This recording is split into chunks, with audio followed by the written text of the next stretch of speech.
wants to watch me work? Me. So, I have a thought to not get knocked over by all this hay when I finally get it to come down. It's always fun trying to get it started. I hate to knock it off because then it just makes a mess. Okay, let's see. Not my first rodeo, I just don't want to fall down. Alright, I have to knock one off. Go ahead.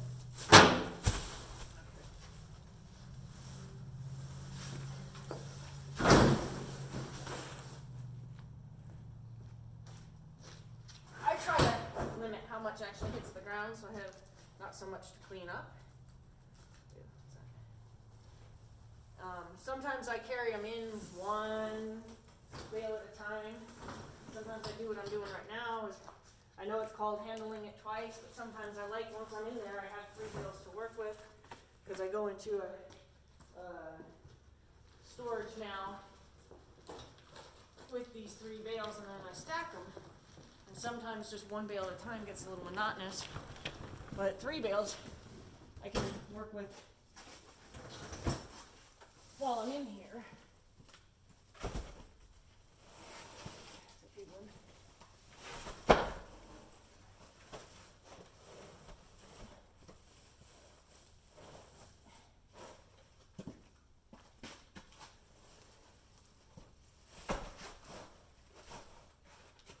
Whew. I had to switch one around.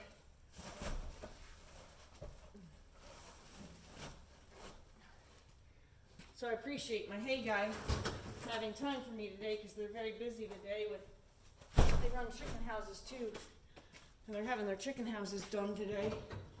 So I appreciate you having time for me today.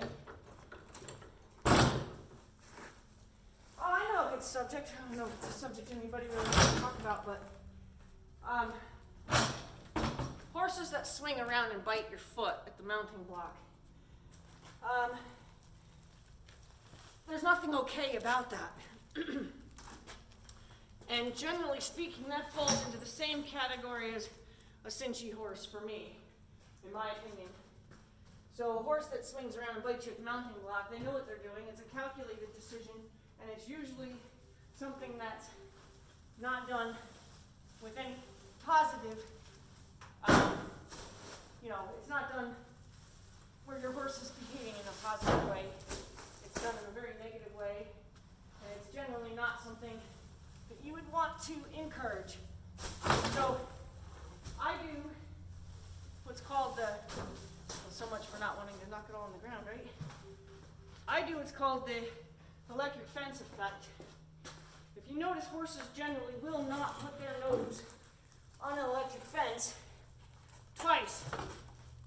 Well, I'm sorry, in Bentley's case, he actually did do it 3 times. One time with his full body, but we can't blame him. He's a little, he wasn't oxygen deprived, but he did have some kind of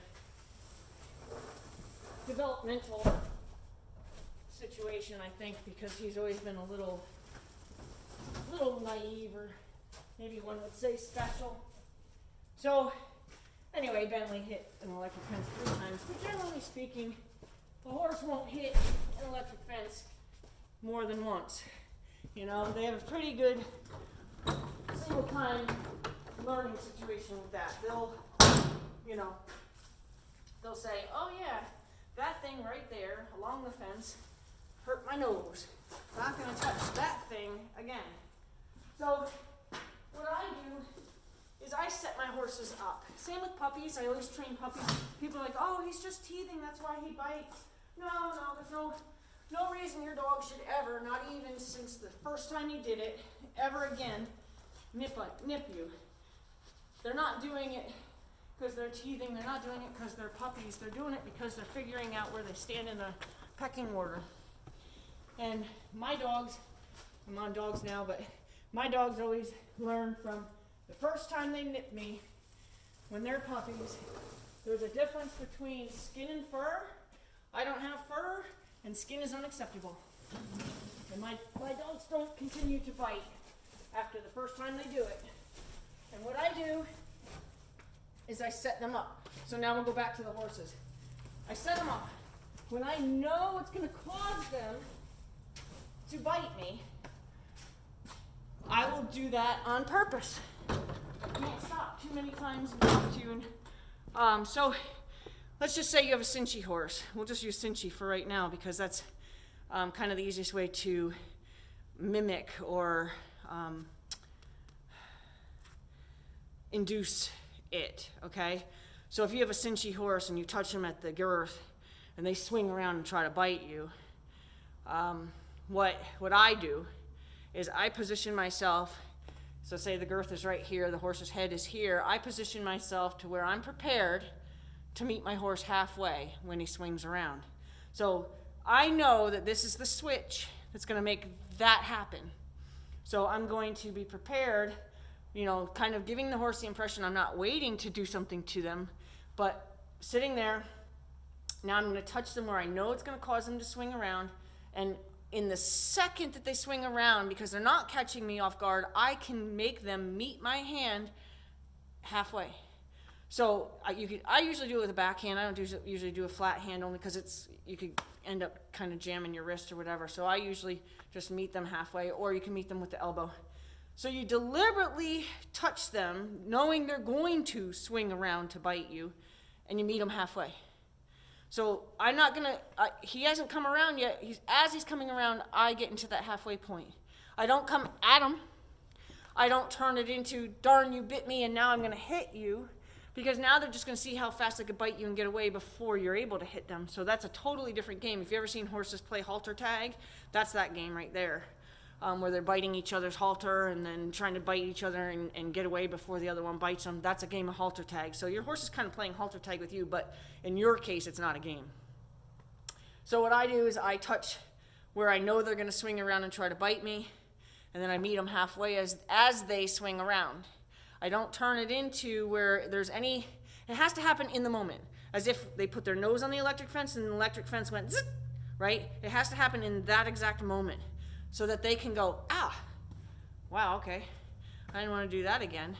It has to be to where it feels like there was a negative charge to what they just did. Because as far as they were concerned, they were going to be able to reach you, but you just proved to them there's some kind of field there that they're going to run into on their way.